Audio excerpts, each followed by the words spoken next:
my name's Molly. Welcome to my YouTube channel, Purpose, where we talk about just that. What's our purpose on this planet? Why are we even here? Well, if you follow along with me, you know what I think. I think there's two reasons to be on this planet. It's our only purpose in life. Everything else we do comes off of these two things, or it should. It doesn't usually for me, but it should. Love God and love each other. Everything else I do should come from those two things, but they usually don't. Why? Because it's so hard. It's like impossible to do that, to love God all the time and trust Him and try to build a relationship with Him and get to know Him better, and then to love other people. And God knew it was going to be hard, so He gave us directions. He gave us the Bible. And that's what we're doing. We're going through the Bible, reading these stories, and we're trying to learn from people in the past, the people and stories in the Bible, how to love God, how to trust Him, how to have faith, how to love other people, because, it's like impossible to do. So we left off with Abram and Sarai, and they were headed to the land of Canaan. And they were staying there, hanging out, but a famine came up. No food. Grass was dried up. It wasn't like there was a Kroger's nearby. They had to raise their own cattle and sheep and goats and grow their own oats and all of that kind of stuff. And Abram was a nomad. They wandered around a lot anyway. So they decided, I hear there's some good pasture land in Egypt. Let's go there. So they packed up and they're headed for Egypt. Well, as they're going, Abram's getting more and more and more worried. Why? Because his wife Sarai is just drop dead beautiful. And he's afraid that when they get to Egypt, that the men there are going to see how beautiful she is, and they're going to kill him to get to her, which happens, or happened in that day and time. So he devised this plan. He told Sarai, when we get to Egypt, let's tell everybody that you're my sister. That way, if they come to haul you off, they won't kill me. Well, what happens to Sarai? That plan doesn't sound so good for her. It's exactly what happened. They got to Egypt, and the men of the land saw her, the men that were living in Pharaoh's court, and they went to Pharaoh. And they said, ooh, there's a new girl and she is beautiful. So Pharaoh's like, yeah, go get her and bring her here. I think I want to see her. So they went to get her.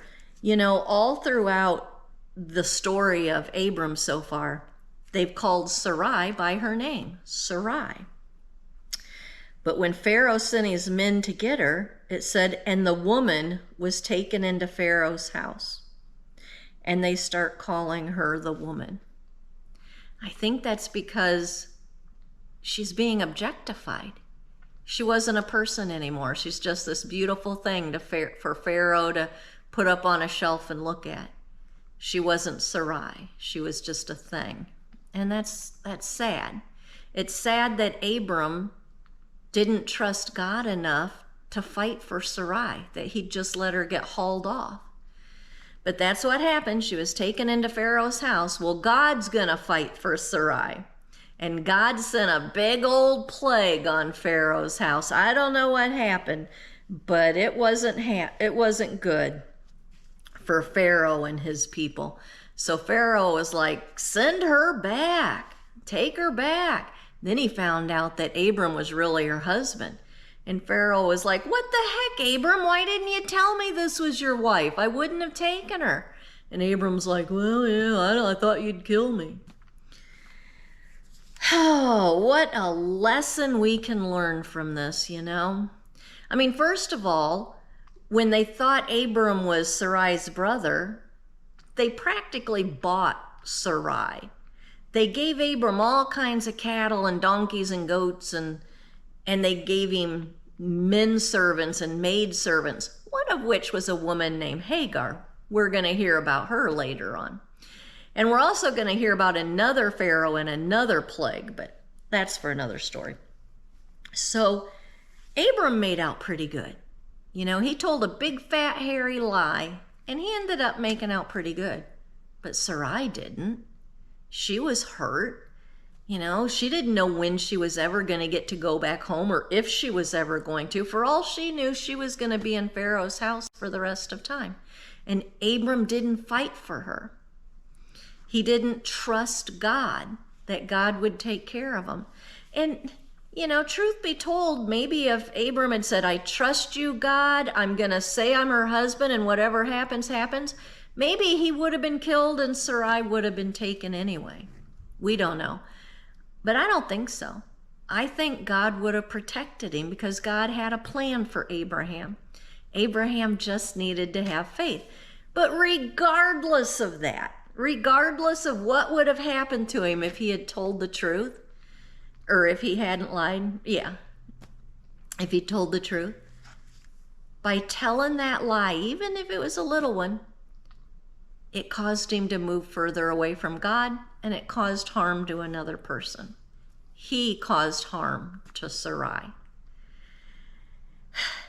And I do this. I do it all the time. Do you ever tell little white lies? They're not big lies. Somebody at work says, hey, did you get this done? Yeah, I did that. No, I will really quick, but I haven't gotten it done.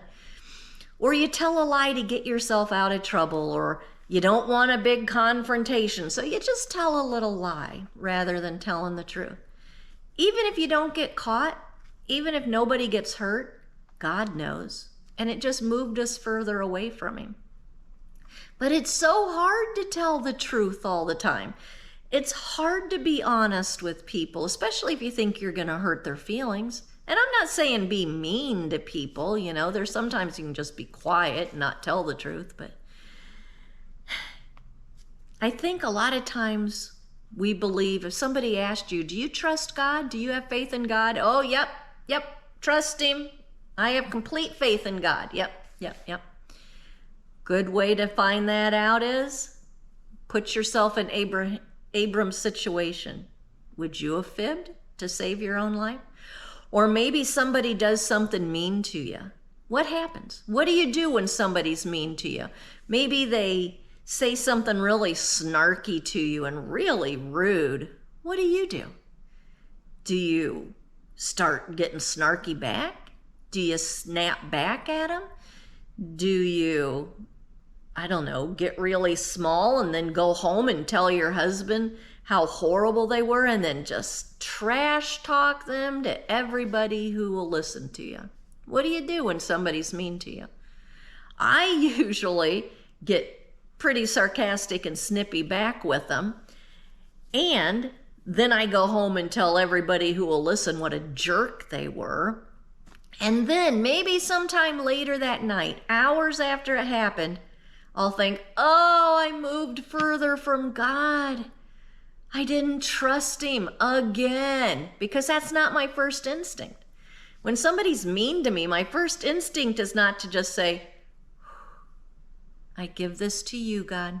I trust you, and I know that you'll take care of me, and I ask you to please bless this person and fill them with your love and wisdom. No, that is not what I do.